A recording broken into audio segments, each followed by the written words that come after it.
Rotterdam আন্তর্জাতিক চলচ্চিত্র উৎসব বাংলাদেশের 3টি সিনেমা অংশ নিয়েছে এবং এর মধ্যে ইতিমধ্যেই একটি সিনেমা পুরস্কার পেয়েছে। সংক্ষেপে এই উৎসবটা কি এবং যে সিনেমাটি পুরস্কার পেল সেটা সম্পর্কে বলবেন সৌরভ বাপ্পা আমার সঙ্গে আছেন। যে আসলে রটারডাম চলচ্চিত্র উৎসব বিশ্বের যে সবচেয়ে সম্মানজনক চলচ্চিত্র উৎসবগুলো সেগুলোর মধ্যে একটি, এবং ধরেই নেওয়া হয় যে এখানে খুব নিখুঁতভাবে পরিগণনা করে বা যাচাই বাছাই করে সিনেমাগুলোকে আসলে পুরস্কার দেওয়া হয়। সেই উৎসবে, এরকম একটা সম্মানজনক উৎসবে আমাদের দেশের 3টি সিনেমা কিন্তু এবছর স্থান করে নিয়েছে। সেখানে আমরা যতদূর দেখতে পাচ্ছি যে মেজবাউর রহমান সুমনের রৈদ এবং মোহাম্মদ তাওকির ইসলামের দেলুপি এবং রেজওয়ান শাহরিয়ার সুমিতের সিনেমা যেটি মাস্টার, এই 3টি সিনেমাই কিন্তু এবছর স্থান করে নিয়েছে, প্রদর্শিত হচ্ছে। এবং মাস্টার কিন্তু এবছর বিগ স্ক্রিন অ্যাওয়ার্ড ইতিমধ্যেই বিজয়ী হয়েছে। এবং এই বিগ স্ক্রিন অ্যাওয়ার্ড পাওয়ার জন্য কিন্তু মাস্টারকে অন্তত বেশ কিছু সিনেমার সাথে লড়াই করতে হয়েছে। এবং সেই সিনেমার মধ্যে যেমন আন্তর্জাতিক মানের সিনেমা বাটারফ্লাই ছিল, সেই সাথে অস্কারে মনোনয়ন পেয়েছে এমন কিছু সিনেমার সাথেও কিন্তু তাকে লড়াইটা করতে হয়েছে। অনেক বড় বড় প্রযোজক এবং শিল্পীরা ছিলেন এইসব সিনেমায়। অবশ্যই বড় প্রযোজক, বড় সিনেমা, বড় আর্টিস্ট, বড় প্রডিউসার থেকে শুরু করে বড় বাজেট সবকিছুর সাথে লড়াই করে কিন্তু এই পুরস্কারটা নিয়ে এসেছেন রেজওয়ান শাহরিয়ার সুমিত এবছর আমাদের জন্য। এটার গল্পটা কি একটু সংক্ষেপে বলতে পারবেন? জি, মাস্টার আসলে একটা ব্যক্তির আদর্শিক দ্বন্দ্বের মনোজাগতিক একটি লড়াইয়ের গল্প এবং সেই সাথে রাজনৈতিক বাস্তবতার গল্প। মফস্বলের উপজেলা পর্যায়ের একজন স্কুল টিচার, তিনি যখন রাজনীতিতে অংশ নেন, রাজনীতিবিদ হয়ে ওঠেন, স্কুল শিক্ষক থেকে রাজনীতিবিদ হওয়ার যে ট্রান্সফরমেশন, যে জার্নিটা, এবং সেখানে তার ক্ষমতার দ্বন্দ্ব, ক্ষমতার লড়াই, বিভিন্ন ধরনের যে পরিক্রমায় যেতে হয়, সেখানে তার নিজের যে আদর্শিক অবস্থান সেটার সাথে যে লড়াই এবং সেই মনোজাগতিক রাজনৈতিক বাস্তবতা, সেটি কিন্তু এই সিনেমায় উঠে এসেছে।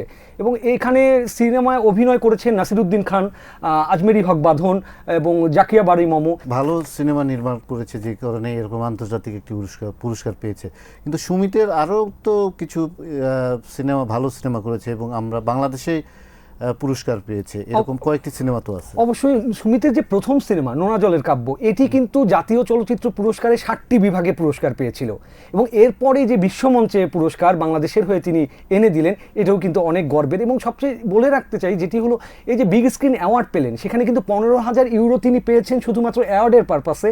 সেই সাথে ডাচ যে ফিল্ম সত্ত্ব যারা নিচ্ছেন প্রোডাকশনের, সেখান থেকে আরও 15,000 ইউরো, তার মানে 43 লাখ টাকা বাংলাদেশি টাকায়। আর্থিকভাবেও যদি চিন্তা করি, আর্থিকভাবেও বেশ লাভবান হবে। এবং আমরা জানি যে সুমিত আরও ভালো কাজ করবে সামনের দিকে, সেটা সে তার প্রথম সিনেমা দিয়ে প্রমাণ করে দিয়েছে। জি, এবং আজকের পরে তো আসলে নতুন করে আর সুমিতকে চেনানোর কোনো কিছু নাই। অবশ্যই সেই সাথে আমরা এমন একটা পরিস্থিতিতে কিন্তু এই 3টা সিনেমা রটারডাম ফিল্ম ফেস্টিভ্যালে আসলে লড়াই করছে, যখন বাংলাদেশের সিনেমা বানানো প্রায় বন্ধ হয়ে গেছে এবং গত 1-1.5 বছর ধরে রাজনৈতিক প্রেক্ষাপট পরিবর্তন, মব ভায়োলেন্স এবং সেই সাথে ধর্মীয় একটা চেতনার উত্থান, সবকিছু মিলে শিল্পীরা এবং পরিচালক প্রযোজকরা যখন ভাবছেন তারা নতুন করে আর ইনভেস্ট করবেন না, নতুন সিনেমার শুটিং কিন্তু আর হচ্ছে না। আমরা যত দেখছি খুব হাতে গোনা অল্প কিছু বড় বাজেটের শাকিব খানের মতো চলচ্চিত্র তারকা যারা, তারাই করছেন। কিন্তু ছোট বাজেটের যারা পরিচালক, তারা যখন প্রায় ঘরে বসে থাকার ভাবছেন বা তারা ভয়ে আছেন, এই সময় বিশ্বমঞ্চে এই 3টি সিনেমার উপস্থাপন কিন্তু অবশ্যই দেশের সিনেমার জন্য একটি অনেক বড় মাইলফলক। চলচ্চিত্র উৎসব এখনো চলছে, আরো 2টি সিনেমা আছে বাংলাদেশে। তো আপনি কি মনে করেন সেগুলোর পাওয়ার সম্ভাবনা আছে?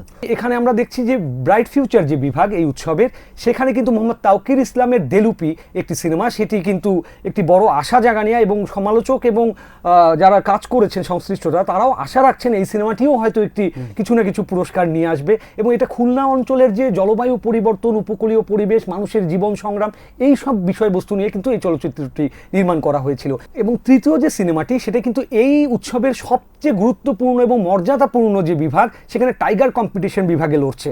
এবং এটাকেও কিন্তু লড়তে হবে বিশ্বের সমস্ত, তাবর বিশ্বের যত বড় বড় পরিচালক, প্রযোজক, তাদের সিনেমার সাথে, সমস্ত বিশ্বের সর্বশেষ টেকনোলজি নিয়ে যেসব সিনেমা নির্মিত হয়েছে সবচেয়ে বড় বাজেটের, তাদের বিরুদ্ধেই কিন্তু লড়তে হবে। সেটা হলো মেজবাউর রহমান সুমনের রৈদ একটা সিনেমা, এবং যেটা আমাদের যে মিথোলজিক্যাল একটা গল্প নিয়ে, অ্যাডাম অ্যান্ড ইভের যে গল্প, 1000 বছরের একটা পুরনো গল্প, এবং সেটিকেই বাংলাদেশের গ্রামীণ প্রেক্ষাপটে এনে নতুন করে একটু নতুন মোড়কে এই গল্পটি নির্মাণের চেষ্টা করেছেন মেজবাউর রহমান সুমন। আশা করা যাচ্ছে টাইগার কম্পিটিশন বিভাগেও রোহিত কিন্তু একটা বড় সাফল্য এনে দিতে পারে। দেখা যাক কি হয়। ধন্যবাদ আপনাকে বাপ্পা।